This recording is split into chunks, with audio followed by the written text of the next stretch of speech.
Nous ne sommes pas pour une France qui, en 2050, serait... Alors, ce ne serait plus Paris et le désert français, pour reprendre les propos de M. Gravier en 1947. Peut-être avez-vous lu ce livre assez pionnier sur la question de l'aménagement territorial. Paris et le désert français. Ce ne serait plus Paris et le désert français, mais les métropoles et le désert français, ça ne nous intéresse pas beaucoup plus.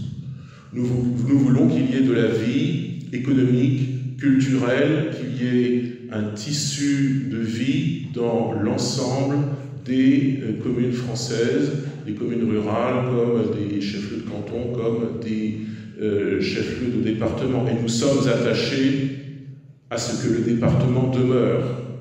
C'est un débat qui n'existe plus tellement en ce moment, mais on avait, rappelez-vous, durant les années 2010, on avait cette petite musique à droite et aussi à gauche, est-ce qu'on ne ferait pas une fusion des départements et des régions?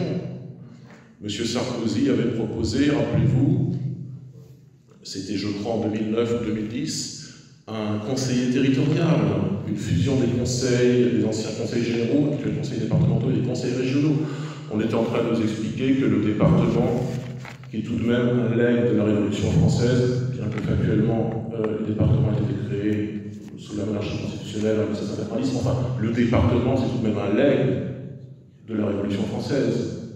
C'est tout de même un symbole de la République française. Pour nous expliquer que les départements, ça n'était plus si important qu'il fallait passer à des méga-régions dont nous ne voyons pas très bien l'identité pour certaines.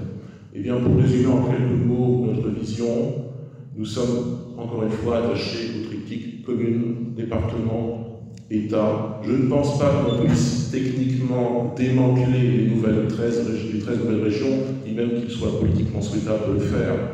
Mais il serait sans doute nécessaire que ces régions perdent un certain nombre de leurs compétences et que les départements, au contraire, en gagnent, soient renforcés dans leurs compétences actuelles d'action sanitaire et sociale, et qu'ils gagnent des compétences, qu'ils redeviennent ces échelons de proximité qu'ils n'auraient au fond jamais dû cesser d'être.